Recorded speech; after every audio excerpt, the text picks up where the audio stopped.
Hey there, aviation enthusiasts! Welcome aboard as we take you on a thrilling ride through history at the National Naval Aviation Museum. Today, we're diving into the world of World War II aircraft, icons of the sky that paved the way for modern flight. Get ready to explore their stories, designs, and legacy. So, strap in, hit that like button, and let's take off into the past. The N-2S, commonly known as the Stearman despite its official name Cadet, was one of the most produced biplanes in history and served as the primary trainer for the U.S. Navy during World War II. Originally designed for the Army Air Corps, over 4,000 were accepted by the Navy beginning in the late 1930s, with both services eventually using standardized versions that featured interchangeable parts, an unusual level of cooperation for the time. This iconic aircraft introduced thousands of aviators to flight, including future President George H.W. Bush, who flew the museum's example during his training at NAS Minneapolis in January 1943. That particular N-2S-3 reflects both the history of American military aviation and the legacy of one of its most notable pilots. The N-3N, often nicknamed the Yellow Peril for both its bright paint and use by novice pilots, was a rugged and reliable primary trainer designed and built by the Naval Aircraft Factory starting in 1934. Featuring all-metal construction with surplus aluminum from the ZN Airship project, it included unique elements such as a one-piece top wing and removable side panels for easy maintenance. Though challenging to taxi due to limited visibility and poor ground handling, the N-3N served faithfully in both wheeled and floatplane configurations, training generations of naval aviators from the 1930s through the 1960s. Its longevity, including service at the U.S. Naval Academy until 1961, marked it as the last biplane used in military service and a testament to its durable design. The Ryan NR-1, a low-wing monoplane trainer introduced in 1941, stood out among the Navy's primary trainers of World War II for its sleek metal construction in an era dominated by biplanes with fabric-covered frames. Derived from the Ryan ST series that began in 1934, the NR-1 was selected to help meet the Navy's massive wartime pilot training expansion, with 100 of the nearly 1,200 total ST-3 variants entering naval service. Though its small fuel tank held only 21 gallons, less than a modern SUV, it consumed fuel quickly at full throttle, making it well-suited for short, intensive training flights at bases like NAS Jacksonville and NAS Cecil Field. The museum's NR-1, originally built in 1941 and later flown by civilian owners, is now preserved in Navy markings as a reminder of the unique role this monoplane played in shaping a generation of naval aviators. The SNC Falcon reflected the Navy's transition from biplane to monoplane trainers in the early 1940s, featuring an all-metal, low-wing design derived from the Curtiss-Wright CW-22 light fighter. Ordered by the Navy in 1940 to meet the urgent wartime need for advanced flight training, a total of 305 SNC-1 Falcons were delivered and used to prepare aviators for more complex fleet aircraft. Though less powerful than the SNJ, the Falcon provided valuable experience with features like retractable landing gear and a more modern flight profile. The museum's example, accepted into service in 1942 and retired in 1944, served as both a trainer and utility aircraft before arriving at the museum in 1984. The SNV, built by Vultee Aircraft and known to students as the Vultee Vibrator due to its distinctive rattling, served as a critical intermediate trainer for naval aviators during World War II. It introduced student pilots to more advanced systems such as a Pratt & Whitney R985 engine, variable pitch propeller, and two-way radio communication, features that prepared them for the transition to frontline aircraft. Derived from the Army Air Force's BT-13, over 2,000 SNVs were produced for the Navy as part of a massive wartime training effort. The museum's SNV-1, originally built in 1941 as a BT-13A and acquired in 1982, is displayed in Navy markings to represent its important role in shaping skilled aviators. The SNJ Texan was one of the most important and versatile training aircraft in naval aviation history, serving from before World War II well into the 1950s. With over 17,000 built and used worldwide, it transitioned generations of pilots from biplanes to monoplanes and played a key role in training for carrier operations, gunnery, and instrument flight. Notably, SNJs were even used to test the Navy's first angled deck carrier in 1953 and later appeared in films like Tora Tora Tora, disguised as Japanese Zeros. The museum's SNJ-5C, delivered in 1943 and later operated by both the U.S. and Argentine navies, is now displayed in the colors of a squadron based at NAS Barron Field, Alabama. The GB Traveler, a naval version of the Beech Staggerwing Model 17, served as an executive transport and liaison aircraft with over 340 GB2s used by the Navy during World War II. Powered by a 450 horsepower Pratt & Whitney engine, the GB2 played a vital role in ferrying pilots to aircraft factories and was even shared with Britain under Lend-Lease.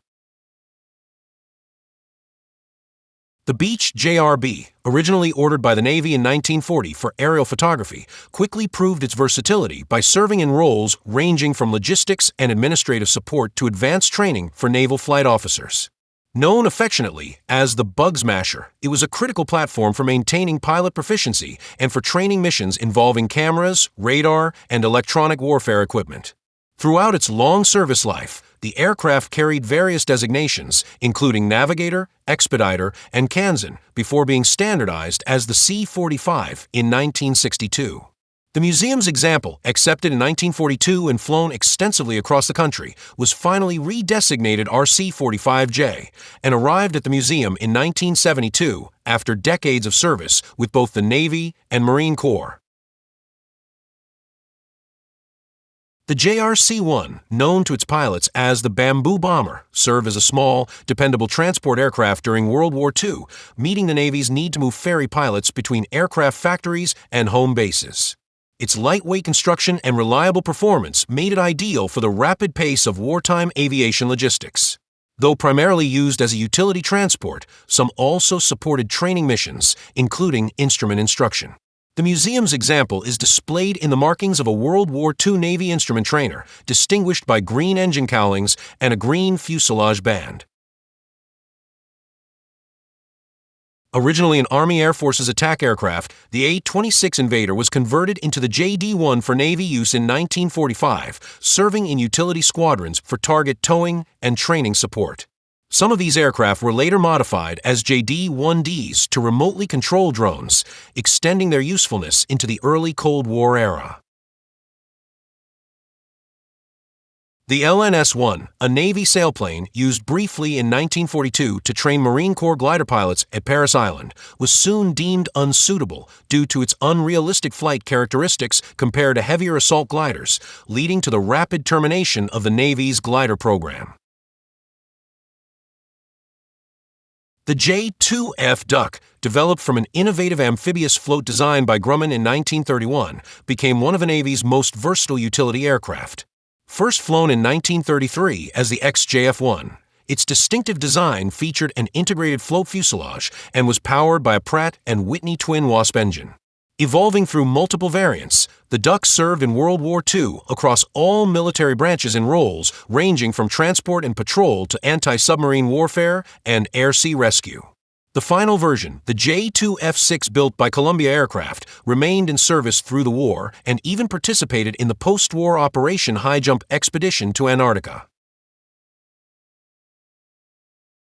The J-4F Widgeon, originally a civilian seaplane, was adapted by the U.S. Coast Guard for various roles including utility, search and rescue, and anti-submarine patrols, with one of its notable missions being the attack on the German submarine U-171 in August 1942. The consolidated PBY Catalina, one of the most iconic flying boats of World War II, served in nearly every major theater and was used by numerous Allied nations for patrol, reconnaissance, anti-submarine warfare, and air-sea rescue. Designed with innovative features like parasol-mounted wings and retractable stabilizing floats, the PBY proved instrumental in operations such as locating the Japanese fleet at Midway and hunting U-boats in the Atlantic. The museum's cutaway PBY-5B Catalina, originally designated FP-216 under Lend-Lease for British service, was diverted to U.S. Navy training use and later damaged during a water landing at NAS Pensacola in 1944. After serving as a rescue training aid embedded in a survival training building, it was preserved, restored, and now stands as a detailed exhibit, offering a rare view into the inner workings of one of World War II's most iconic flying boats. Developed as a larger and more capable successor to the PBY Catalina, the consolidated PB-2Y Coronado was a four-engine flying boat that entered Navy service in 1940, though production lagged due to prioritization of PBY procurement. With a high-mounted wing, twin tail, and increased armament and range, the PB-2Y served in limited combat roles, but was also adapted for transport, medical evacuation, and long-range logistics missions. The museum's PB-2Y, the last known surviving example, served as Fleet Admiral Chester W. Nimitz's transport to Japan for the formal surrender aboard USS Missouri on September 2, 1945. The Vought Sikorsky OS-2U Kingfisher was a versatile and reliable aircraft that played a significant role in World War II, serving in roles ranging from naval gunfire spotting and reconnaissance to anti-submarine operations and air-sea rescue. It was often launched from battleships, cruisers, and land bases, with its design including a large float and stabilizing pontoons, as well as the ability to be reconfigured for land operations. The OS-2U also became famous for its heroic rescues, such as the 1942 mission in which it saved Eddie Rickenbacker and others after their B-17 went down at sea. The museum's example of the aircraft, a Lend-Lease model operated by Uruguay until 1958, highlights the Kingfisher's enduring legacy as a reliable workhorse throughout the war. The P-40B Tomahawk, though never officially part of naval aviation's inventory, is displayed to honor the naval aviators who joined the American Volunteer Group, AVG, famously known as the Flying Tigers, in 1941. These aviators, including notable figures like David Lee, Tex Hill, and Gregory Boyington, flew the P-40B in combat against overwhelming odds, contributing to the group's impressive tally of 299 enemy aircraft shot down. Originally developed from the Curtiss Model 75 Hawk, it was sent to China under Lend-Lease, where it played a critical role in defending against Japanese forces. Despite its challenges, particularly in high-altitude combat, the P-40B proved invaluable in the hands of the AVG and remains a symbol of their bravery and effectiveness during World War II.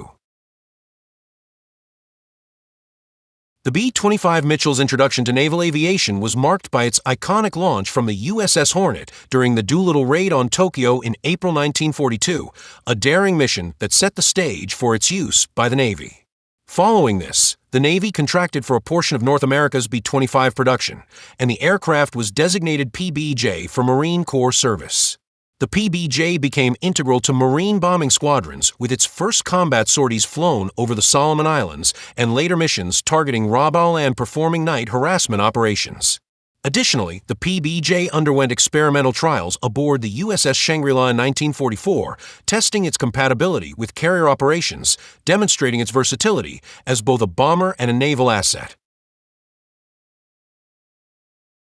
The HNS Hoverfly, naval aviation's first helicopter, was instrumental in the development of helicopter operations at sea, with the U.S. Coast Guard leading its adoption for search and rescue and anti-submarine warfare roles.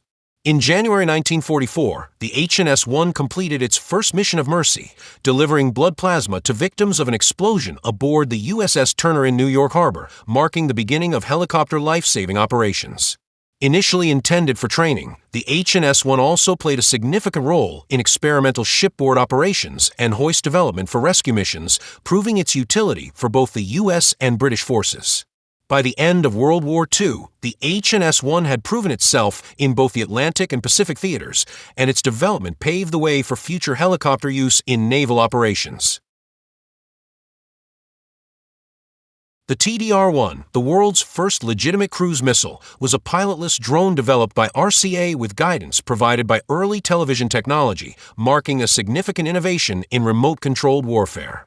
Despite its initial success in the Pacific in 1944, where it achieved several hits on Japanese targets, the TDR was withdrawn from combat after just 2 months due to shifting priorities and U.S. air superiority. The Brewster SB-2A Buccaneer, an attempt by the Navy to field a new dive bomber, proved to be a failure due to its overweight design, underpowered engine, and poor maneuverability. Despite an order for 750 aircraft from Britain and 162 from the Dutch, the SB-2A was deemed unsatisfactory and was never used in combat, instead serving as trainers, target tugs, or being scrapped. Even when modified versions such as the SB-2A2 and SB-2A3 were introduced, the aircraft remained unreliable, suffering from stress problems and lacking the ruggedness required for combat operations. Ultimately, Brewster's failure to produce an effective aircraft contributed to its decline, and the company ceased operations in 1946. The Vought-Sikorsky SB-2U Vindicator, introduced in 1937, was the Navy's first monoplane scout bomber and represented a technological leap in dive bombing, offering a significant increase in speed over its predecessors. Although it initially showed promise, the Vindicator quickly became outdated by the time of World War II, as newer aircraft like the SBD Dauntless, with its more advanced design and metal construction, surpassed it in performance. The SB-2U-3 version, which served almost exclusively with Marine Corps squadrons, was used in the Battle of Midway, where it was outclassed and suffered heavy losses, earning the derisive nickname, Wind Indicators, from its crews. Despite its shortcomings, the Vindicator's legacy was marked by the heroism of Captain Richard E. Fleming, who was posthumously awarded the Medal of Honor for his bravery during the attack on the Japanese cruiser Mikoma. The SBD Dauntless, a pivotal aircraft in the Pacific Theater, was instrumental in turning the tide of World War II, particularly during the Battle of Midway, where it helped sink 4 Japanese carriers. This rugged dive bomber, equipped with a unique split-flap/dive brake, allowed for highly accurate and steep bombing attacks, making it a favorite of both the Navy and Marine Corps. The SBD's combat effectiveness was demonstrated not only at Midway, but also during the attack on Pearl Harbor, where a version of the aircraft survived the raid. Bureau number 2106, the only known surviving Dauntless from the Battle of Midway, stands as a testament to the aircraft's critical role in securing victory in the Pacific. The Grumman TBF Avenger, first introduced in 1942, initially faced a rough combat debut at the Battle of Midway, where most of the squadron was lost.